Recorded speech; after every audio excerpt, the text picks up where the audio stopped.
وہ کتا بہت کمزور تھا، اس کی زبان باہر نکلی ہوئی تھی، آنکھیں نیم بند تھیں، سانس بہت تیز چل رہا تھا، اس کی حالت ایسی تھی جیسے وہ ابھی مر جائے گا۔ رفیق نے ایک لمحے کو اپنے دل پر ہاتھ رکھا، اسے اپنی بیوی یاد آتی جب وہ بیمار ہو کر سانس کے لیے ترستی ہے۔ رفیق کے دل میں رحم جاگ اٹھا۔ رفیق نے اپنی بوتل کو دیکھا، اس میں تھوڑا سا پانی تھا، اگر وہ یہ پانی کتے کو دے دیتا تو وہ خود پیاسا رہ جاتا اور گرمی میں خود بھی بے ہوش ہو سکتا تھا۔ رفیق کے دل میں ایک جنگ شروع ہو گئی، ایک طرف اس کی اپنی ضرورت اور دوسری طرف اللہ کی مخلوق کی جان۔ رفیق نے آسمان کی طرف دیکھا اور دل میں کہا، یا اللہ تو رزق دینے والا ہے، میں آج اپنی پیاس برداشت کر لوں گا مگر اس بے زبان کو نہ مرنے دوں گا۔ رفیق نے بوتل کا ڈھکن آہستہ سے کھولا، اس کے ہاتھ کانپ رہے تھے، گرمی بھی تھی اور دل میں ایک عجیب سی گھبراہٹ تھی۔ وہ کتے کے پاس بیٹھ گیا، کتا بہت کمزور تھا، اس کے جسم کی ہڈیاں صاف نظر آ رہی تھیں، پسلیاں باہر نکلی ہوئی اور آنکھوں میں عجیب سا درد۔ رفیق نے پہلے بوتل سے پانی کتے کے منہ کے قریب کیا مگر کتا اتنا کمزور تھا کہ سیدھا پانی پی نہیں پا رہا تھا۔ رفیق نے فوراً اپنی ہتھیلی آگے دی، اس نے اپنے ہاتھ کو پیالے کی شکل دی اور پانی آہستہ آہستہ اپنی ہتھیلی میں ڈال کر کتے کے سامنے کر دیا۔ کتا پہلے ہچکچایا، جیسے اسے انسانوں سے ڈر لگتا ہو، شاید اسے پہلے بھی لوگوں نے مارا ہو یا بھگایا ہو۔ مگر جب اسے پانی کی خوشبو آئے تو آہستہ آہستہ اپنی زبان سے پانی چاٹنے لگا۔ رفیق کے دل میں عجیب سا سکون اترنے لگا، وہ خاموشی سے اسے پانی پلاتا رہا اور جب کتے نے پانی پی لیا تو اس نے اپنے سر کو ہلکا سا اٹھایا اور رفیق کی طرف دیکھا۔ کتے کی آنکھوں میں کچھ ایسا تھا جو رفیق نے پہلے کبھی کسی جانور میں نہیں دیکھا تھا، وہ نظر شکر گزاری کی تھی، دعا کی تھی اور شاید اللہ کی طرف سے ایک اشارہ بھی۔ رفیق نے بے اختیار اپنے ہاتھ کتے کے سر پر رکھا، اس کا سر گرم تھا مگر اب اس کی سانس پہلے سے بہتر ہو گئی تھی۔ رفیق نے آہستہ سے کہا، جا اللہ تجھے سلامت رکھے، تو بھی اللہ کی مخلوق ہے۔ کتا آہستہ آہستہ کھڑا ہوا، اس کے پاؤں لڑکھڑا رہے تھے مگر وہ کھڑا ہو گیا۔ پھر اس نے رفیق کے ہاتھ کو سونگا اور جیسے ہی رفیق نے اپنے ہاتھ پیچھے کیا، کتا 2 قدم پیچھے ہٹا اور پھر ایک دم گلی کے اندر بھاگ گیا۔ رفیق اسے دیکھتا رہ گیا۔ رفیق اب خود پیاسا رہ گیا تھا، اس کی بوتل خالی تھی، اس کا گلا جل رہا تھا، زبان خشک تھی اور سر میں چکر بڑھنے لگا۔ اس نے اپنے سینے پر ہاتھ رکھا اور دھیرے سے کہا، یا اللہ تو مالک ہے، میں نے تیری مخلوق پر رحم کیا، اب تو مجھ پر رحم کر دے۔ رفیق نے قدم آگے بڑھائے مگر گرمی کی شدت ایسی تھی کہ وہ چلتے چلتے دیوار کے سائے میں بیٹھ گیا۔ اس کی آنکھوں کے سامنے اندھیرا آنے لگا، وہ چند لمحے وہیں بیٹھا رہا، جیسے تڑپ کر اٹھا اور خود کو سنبھالتا ہوا چل پڑا۔ جب رفیق گاؤں پہنچا تو شام ہو چکی تھی، وہ اپنی جھونپڑی کے اندر داخل ہوا تو عائشہ چٹائی پر لیٹی ہوئی تھی، اس کی کھانسی بڑھ گئی تھی۔ مریم اس کے پاس بیٹھی تھی اور اپنے ننھے ہاتھوں سے اس کی پیٹھ سہلا رہی تھی۔ رفیق کو دیکھتے ہی مریم اٹھ کر بولی، وہ امی کو بہت کھانسی ہو رہی ہے اور دوا ختم ہو گئی ہے۔ رفیق کا دل بیٹھ گیا، وہ خاموش ہو گیا۔ اس نے جیب میں ہاتھ ڈالا، جو مزدوری کے پیسے تھے وہ اس نے آٹے کے لیے رکھے تھے، لیکن اب بیوی کی دوا زیادہ ضروری تھی۔ رفیق نے گہری سانس لی اور کہا، بیٹا تم امی کے پاس بیٹھو، میں ابھی دوا لے کر آتا ہوں۔ رفیق کے پاس ایک ہی راستہ تھا، وہ اپنے پاس رکھے ہوئے پیسے جو آٹے کے لیے تھے وہ دوا پر خرچ کر دے، مگر پھر گھر میں کھانے کے لیے کچھ نہ بچے گا۔ رفیق کے دل میں پھر وہی جنگ شروع ہو گئی، لیکن اس نے فیصلہ کیا، پہلے جان پھر روٹی۔ وہ فوراً باہر نکلا، رات کی تاریکی بڑھ رہی تھی، گاؤں کی دنیا خاموش تھی۔ رفیق کے قدم بھاری تھے مگر وہ چلتا رہا۔ رفیق دوا لے کر واپس آیا، عائشہ نے دوا پی اور تھوڑا سا سکون آیا۔ مریم نے کہا، ابو کھانے میں کیا ہوگا؟ رفیق نے بیٹی کی طرف دیکھا اور اس کے چہرے پر بھوک صاف نظر آ رہی تھی۔ رفیق کے پاس جواب نہیں تھا، وہ خاموش ہو گیا۔ پھر اس نے آہستہ سے کہا، بیٹا آج ہم تھوڑا صبر کریں گے، اللہ رزق دے گا۔ مریم نے سر جھکا لیا، وہ چھوٹی تھی مگر سمجھدار تھی۔ جب سب سو گئے، رفیق باہر نکلا، اس نے آسمان کی طرف دیکھا، چاند آدھا تھا اور ہوا میں کھنکی تھی۔ رفیق نے ہاتھ اٹھائے اور آنسوؤں کے ساتھ دعا کی، یا اللہ میں نے کسی سے سوال نہیں کیا، میں نے کبھی کسی کے سامنے ہاتھ نہیں پھیلایا، تو میرے بچوں کو بھوکا نہ رکھ، تو میری بیوی کو تکلیف میں نہ رکھ اور مجھے لوگوں کے سامنے شرمندہ نہ کر۔ رفیق کے آنسو زمین پر گرنے لگے، وہ سجدے میں چلا گیا۔ اسی رات جب رفیق سو گیا تو اس نے خواب میں ایک عجیب منظر دیکھا۔ اس نے دیکھا کہ وہ ایک کمزور کتا اس کے گھر کے باہر کھڑا ہے اور اس کے منہ میں ایک تھیلا ہے۔ کتا آہستہ آہستہ جھونپڑی کے پاس آتا ہے اور تھیلا دروازے کے پاس رکھ دیتا ہے، پھر پیچھے ہٹ کر رفیق کی طرف دیکھتا ہے اور بھاگ جاتا ہے۔ رفیق کی آنکھ کھل گئی، اس کے دل کی دھڑکن تیز ہو گئی، وہ پسینے میں بھیگ چکا تھا۔ اس نے سوچا یہ خواب تھا یا کوئی اشارہ۔ صبح فجر کے وقت رفیق اٹھا، وضو کیا، نماز پڑھی اور جیسے ہی وہ باہر نکلا اس کے قدم رک گئے۔ اس کے دروازے کے سامنے واقعی ایک تھیلا رکھا ہوا تھا۔ رفیق کی آنکھیں پھیل گئی۔ اس نے فوراً ادھر ادھر دیکھا مگر کوئی انسان نظر نہیں آیا، صرف دور گلی کے کونے پر وہی کتا کھڑا تھا۔ رفیق کی سانس رک گئی۔ رفیق نے کانپتے ہاتھوں سے تھیلا کھولا۔ اس کے اندر آٹا، چاول، دال، تیل اور ایک چھوٹا سا لفافہ جس میں کچھ پیسے تھے۔ رفیق کی آنکھوں سے آنسو نکل آئے۔ وہ وہیں زمین پر بیٹھ گیا اور بے اختیار بول اٹھا، سبحان اللہ، یا اللہ تو واقعی رزق دینے والا ہے۔ رفیق نے کتے کی طرف دیکھا اور اس لمحے کتا آہستہ آہستہ پیچھے ہٹا اور پھر دوڑ کر گلی میں غائب ہو گیا۔ رفیق کے دل میں ایک ہی سوال تھا، یہ تھیلا کس نے بھیجا اور کتا کیوں یہاں کھڑا تھا؟ کیا واقعی یہ اللہ کی طرف سے ایک سبب ہے یا یہ کسی انسان کی مدد ہے؟ رفیق کے ہاتھ میں تھیلا تھا اور دل میں شکر، لیکن اس سے یہ بھی نہیں معلوم تھا کہ یہ نعمت اس کے لیے ایک بڑا امتحان بھی بننے والی ہے۔ رفیق ابھی تھیلا ہاتھ میں پکڑے کھڑا ہی تھا کہ اچانک اس کے پیچھے سے ایک آواز آئی، ارے رفیق یہ کیا ہے؟ رفیق چونک گیا، پلٹا تو سامنے نصیر کھڑا تھا۔ نصیر کی آنکھیں تھیلے پر جمی ہوئی تھی، اس کی نظر ایسی تھی جیسے وہ کسی خزانے کو دیکھ رہا ہو۔ رفیق کے دل میں ایک لمحے کے لیے خوف اتر گیا۔ نصیر نے آگے بڑھ کر تھیلے کی طرف اشارہ کیا اور کہا، یہ آٹا، یہ تیل، یہ پیسے، یہ سب کہاں سے آیا؟ رفیق نے آہستہ سے کہا، اللہ نے دیا ہے۔ نصیر نے کہہ کر لگایا، اللہ نے؟ ارے واہ، یعنی اب تو اللہ بھی رات کو تیرے گھر راشن چھوڑنے آتا ہے۔ رفیق خاموش ہو گیا۔ نصیر نے قدم آگے بڑھائے اور طنزی آواز میں کہا، سچ سچ بتا رفیق، تو نے چوری کی ہے نا یا کسی کے گھر سے آٹ اٹھایا ہے؟ رفیق کے دل پر جیسے کسی نے چھری رکھ دی۔ رفیق نے سر اٹھایا، اس کی آنکھوں میں غصہ نہیں تھا مگر درد بہت تھا۔ اس نے کہا، نصیر میں نے پوری زندگی مزدوری کی ہے، میں نے کبھی کسی کا حق نہیں کھایا۔ نصیر نے ہنستے ہوئے کہا، ہاں ہاں تو بہت پاک صاف ہے، مگر یہ تھیلا خود چل کر تو نہیں آیا نا؟ رفیق نے نظریں جھکا لی، اسے خود بھی سمجھ نہیں آ رہا تھا کہ یہ سب کیسے ہوا۔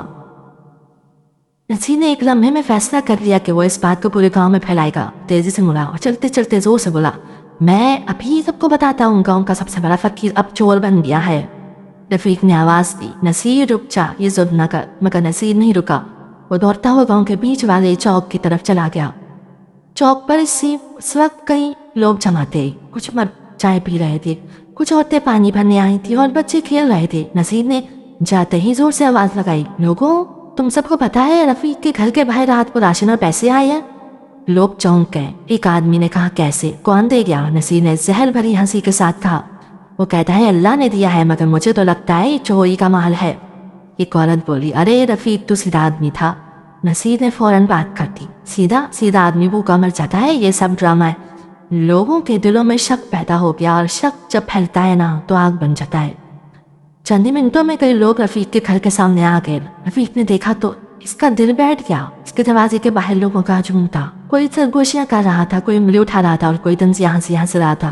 رفیق کے کانوں میں آوازیں آنے لگی، چور ہے، ڈرامہ کرتا ہے، ہمیں تو پہلے ہی شک تھا۔ رفیق کے ہاتھ میں تھیلا تھا اور دل میں آگ۔ عائشہ بھی باہر آ گئی، وہ کمزور تھی مگر جب اس نے لوگوں کو دیکھا تو اس کی سانس رکنے لگی۔ اس نے رفیق کے بازو کو پکڑ کر کہا، یہ لوگ کیوں آئے ہیں؟ رفیق نے آہستہ سے کہا، کچھ نہیں بس۔ مگر عائشہ سمجھ گئی، وہ کانپنے لگی۔ مریم بھی دروازے کے پاس آ گئی، اس نے لوگوں کو دیکھا اور حیران ہو کر بولی، ابو یہ سب لوگ ہمارے گھر کیوں دیکھ رہے ہیں؟ رفیق نے بیٹی کے سر پر ہاتھ رکھا اور کہا، بیٹا لوگوں کے دل میں کبھی کبھی اندھیرا آ جاتا ہے۔ مریم نے معصومیت سے پوچھا، کیا ہم نے کچھ غلط کیا ہے؟ رفیق کے دل میں جیسے کسی نے کیل ٹھونک دی ہو، اس نے فوراً بیٹی کو سینے سے لگا لیا۔ ہجوم میں سے ایک آدمی آگے آیا، وہ گاؤں کا چوکیدار تھا۔ اس نے سخت لہجے میں کہا، رفیق یہ مال کہاں سے آیا؟ رفیق نے کہا، مجھے نہیں معلوم، میں نے تو صبح دیکھا۔